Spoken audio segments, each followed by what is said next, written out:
Welcome to Jasmine's First Impression Sports Talk. And tonight I have a star studded panel. So let's get started. Welcome to Jasmine Pollock's First Impression Sports Talk, the fastest growing sports talk show in the country. And now, here's your host, Jasmine Pollock. Welcome back to Jasmine's First Impression Sports Talk. To start the night off, we're going to talk about the biggest thing that just happened this past week, which is OBJ going to the Rams. I was not expecting it. I don't think a lot of people were expecting it because that team was not on his radar. So I want to start with you, Eddie. What was your reaction to OBJ going to the Rams? What is your reaction? I was shocked that he went there because I think the reports had him going to like three different places, like the Saints and the Packers, and I don't think anybody saw the Rams coming into it. But honestly, I don't know if I know he's talented, and maybe it's just the team, but I don't know how great of a guy, how great of an ad that is. He may be able to catch passes, but he seems to have a problem in a lot of locker rooms. And after a while, I know his third team.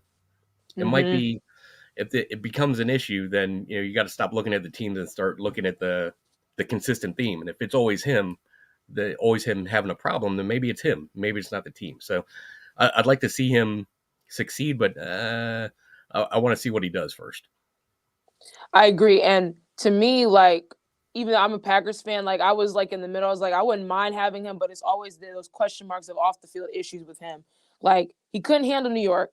He really couldn't handle Cleveland. Then you go to LA with it's LA. I mean, that's one of the biggest cities in America. So you put him in there, that's gonna be crazy. And I hope that he can be okay with not having the ball solely because you have Cup, you have Jefferson, you have those other guys around there that can catch the ball and run routes just as good as anybody. So I want to see how he adjusts to this team because now this team is a legitimate threat in the NFC. This is one of the contenders that we're assuming to be there, going to be there at the end. So I'm really interested in seeing.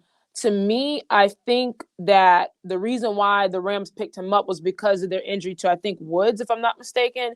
I think I think that's why they added him. And for sure, I wasn't expecting him to go to the Rams either. It was the Packers for me or the Saints because Saints is home to him. He's from New Orleans, so I was hoping to see him there or in Green Bay. But I was really shocked he went to the Rams. I was really shocked about that. But Frank, what was your biggest takeaway from him going to the Rams?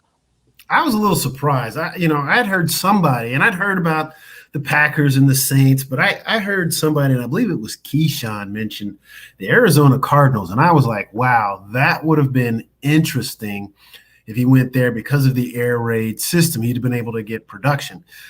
But I'm actually pleasantly surprised that he chose the Rams, and I think this is going to be eye-opening for the league and for OBJ. And the reason I say that is if you look at the Giants, he didn't have a team around him. You look at Cleveland, while they're talented, they weren't featuring him. They weren't using him. And to Edward's point, it kind of felt like there was some shade and some disgruntledness going on with him.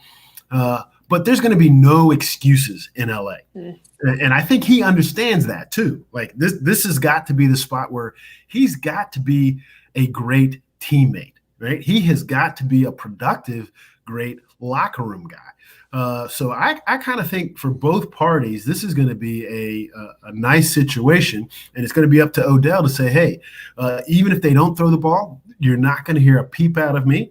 But if they do, I'm going to stay humble and do my thing. And that's going to be a completely different light for Odell. I agree. Jeremiah, what is your takeaway being that the Rams signed Von Miller the previous week and now they have OBJ? Is the Super Bowl the ceiling for this Rams team and can they do it? Well, when it comes to this Rams team right here, they're trying to go all in just like the Cardinals. They want to pick up as many pieces, trying to do like Thanos with all the stones. They want to mostly build their whole franchise just off of a lot of stars and just well-known like high-depth athletes, just like when they're adding Odell right now. Now, to me, it caught me left field because I was thinking that the two teams I was going to go down to was even maybe the Packers and maybe the Saints. But at the same time, the Rams squeezing in there, I maybe think that maybe LeBron probably like swooped in and probably sent him a little text, was like, come to LA and everything else. But I worry about Odell because of the certain things of his ego. When you're going into LA, especially with the Rams, and you have all these other star athletes and everything else, it's all about you knowing that you're not going to get all the passes all the time and you being the only star on that team. Can you lower your ego enough for you to actually win and for you guys to get to a next level? Because you just got out of Cleveland just previously, just with your dad talking, you didn't really do good with you and Baker on the field all the time. The connection just wasn't there, maybe off the field, but just not on the field. And you saw how the Browns team did without you in the previous last season. And I think this is the year that he needs to redeem himself and just show people just why he's worthy of being in the class of just a good quarterback to being a great quarterback. Yeah, I agree. And for me, I think, not to mention, the Rams just had Deshaun Jackson. And the reason why they let him go is because he publicly was saying, oh, I'm not getting the ball enough. And I felt like Deshaun was still playing at a good level enough, even especially when he played against the Bucs team. He had over 200 yards and a touchdown. He played very well. So, I mean, I was shocked they let him go in the first place. But I feel like for OBJ, if I don't want to say it, but I'm going to say, I think this is going to be like the final test for him because it's his third team. If he doesn't deliver or he's still doing that same thing, as we're starting to see less and less of him, I think. This Rams team is, they're building to win a championship. They're building to compete, and not just for this year, but the following years. But Eddie, to you, being that they added Von Miller, being that they just added OBJ, do you think this Rams team is the best team in the NFC right now? They're trying to buy their way into it. I mean, they've got. I was just thinking about that. I mean, that's a lot of additions, a lot of first year players. Everybody trying to get on the same page with 7 games left. I mean, this is essentially like a 7-game audition for Beckham going into the future. But I mean, if they can get it all to click, that would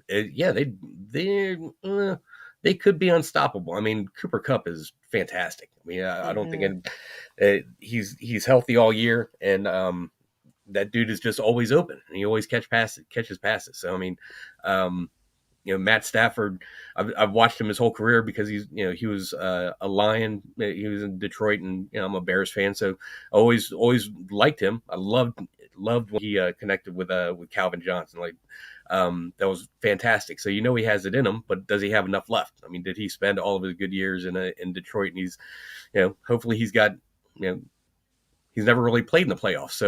So we don't know what he's going to do in January and February. So hopefully he has it. But yeah, the Rams are trying real hard to buy a championship this year. It'd be interesting to see if it happens. And if it doesn't, what's going to happen in the offseason? Are they going to offload everybody? Or are they going to, try to keep everybody together? So, the NFC is going to be kind of tough to get out of. Even their own division is going to be a little tough. I mean, every single team in that division is good. So it's going to be interesting going in the last 7 games of the season, see what happens. And for me, like when you look at Matthew Stafford, like you said, me being a Packers fan and stuff, we've seen him all the time when he played for the Lions. And that connection with him and Calvin Johnson was lethal. Like, he was unstoppable. But Matthew Stafford has never been in a situation where he's played at a level like this and, being one of the top seeds in NFC, or, he's never been in this. He's never been able to compete in the playoffs, or, compete of going to the NFC Championship or going to the Super Bowl. This is totally different territory for him. Now, he has the team to do it, but it's all about him. Can he lift this team up? And we're going to really see what Matthew Stafford is about. So we'll go on to the next subject, on to the next topic. Let's talk about this guy named John Gruden. Now, we saw this guy he was released from the Raiders a couple of weeks ago, following some of the emails that we saw. And there was so much going on. There was a lot of derogatory terms used, a lot of different things like that. So I want to start with you, Frank. He's suing the league right now and Roger Goodell because of all of this and what happened. What is your reaction to that, and what do you think is going to happen? The NFL is going to pay him. They're going to settle to pay him so it doesn't go to court, so that everybody else that's in those emails, the 10,000 emails, and all of the folks that were copied on those 10,000 emails do not get exposed. They want Gruden to take the hit for this. He doesn't want to take it. That's why he's suing. But the NFL and the owners are like, oh, no, you cannot air our dirty laundry. So they're going to settle. Now, how long it takes for them to settle, I don't know. I personally would love for it all to be out in the open for everybody to see and have a very uncomfortable but crucial conversation around race and misogyny. But I don't think that's going to happen. Mm-hmm. Yeah, and I was talking last week. I had an interview with Sasha Thompson. She's a diversity coach and consultant. I talked with her about the situation, and she was saying, she brought up a good point about this whole situation, was that he can't be the only one that was doing something. I feel like there was other parties involved, but obviously, like you said, Frank, that they want him to take the fall for this. So I'm really interested in seeing what's going to happen, and just that will he get some like leverage over this, like, oh, I can get back into the league maybe to become a coach or get back into media or something like that. Eddie, what do you think based off of that? Like, do you think John Gruden could be back in as a coach or anything like that? What do you think? He's never coming back. That he's not going to be associated with the NFL ever again. I don't think. It's a crazy, because it wasn't just him just sending a racist, misogynistic rant. You know what I mean? So, right. It was obviously, and he was an employee of ESPN at the time. So like when this whole thing first came out, they were saying that the Redskins need to step up and apologize for everything that was going on and all these things. I was like, well, Gruden was an employee of ESPN, so where are they coming in saying they vetted him, obviously, and did he develop this, racist, misogynistic personality while he was at ESPN, or was he always that way? So, everybody's crucifying him, and rightly so. I mean, you can't put that stuff in an email, and you shouldn't really be saying that at all. But it's like, you can't, if everybody has to apologize, you got to bring everybody in. But I believe they're probably just, like Frank said, NFL's going to pay him off. It's going to be a lawsuit that's settled out of court, and they're just going to try and brush it under the table, because it's 32 white owners. You don't think that some racist, misogynistic stuff is getting thrown around in those owners meetings and everywhere else? You'd be naive to think that it wasn't. So they don't want any more of this coming out. They're going to bury it as much as they can. And Jeremiah, do you think what Eddie just said, do you agree with that? Oh, most definitely. He is not getting hired as any coach or any coaching staff. Like Gruden, when it came to this whole situation, it's just like when you with your parents, you get your hand stuck in a cookie jar, you get caught, but then you get caught, but you want to blame everybody else. You want to blame your sister, you want to blame your brother.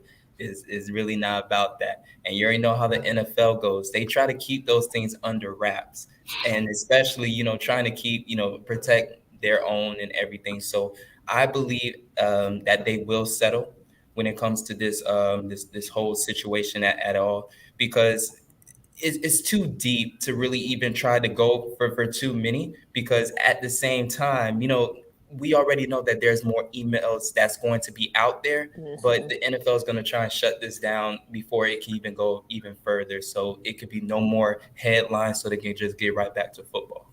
I agree. Anything football. But Frank, you mentioned something before the show started about how the NFL looked pretty interesting this year. What did you mean by that? I mean, there's just so many different storylines. I mean, this is one of them. And to touch on what you guys are talking about here, I'm not ready to say that John Gruden won't be back in the NFL. I mean, if you think about it, he's suing over 10,000 emails. And you think about just a normal string of emails with your friends, right? It starts off with one or two people, then 2 or 3 more people get added. It's just like the group text. So you don't know how many different names on how many different places are attached to those emails and what the background of those folks are. So in order to keep him quiet, part of the concession could very well be, you let me be an advisor or something just to keep me quiet, to get me back in the league. So I can easily see that as something. But you can look at all of the injuries that have happened to Baltimore, and the fact that they're still winning games. Right at the start of the season, there was talk about Lamar Jackson and could he do this, and now he's showing he can. Right, so the talk was on Patrick Mahomes and how great he was, but look at him struggle. Right, nobody was talking about the Titans, and they're beating up out of people. They're just beating up. They're beating up. Right, the AFC and the NFC is so tight right now. It is very tight. Everything is tight. Right. Aaron Rodgers and the whole thing from 2 weeks ago, a week. So, I mean, there's just storylines all over the place, right? They're just all over the place. I mean, just what's the line? Just get your popcorn. Just sit back and just watch the show because it's a drama all over the NFL. I agree. Like I'll say that this has to be the craziest season I've ever seen. Like as me growing up watching football, this has to be the craziest season.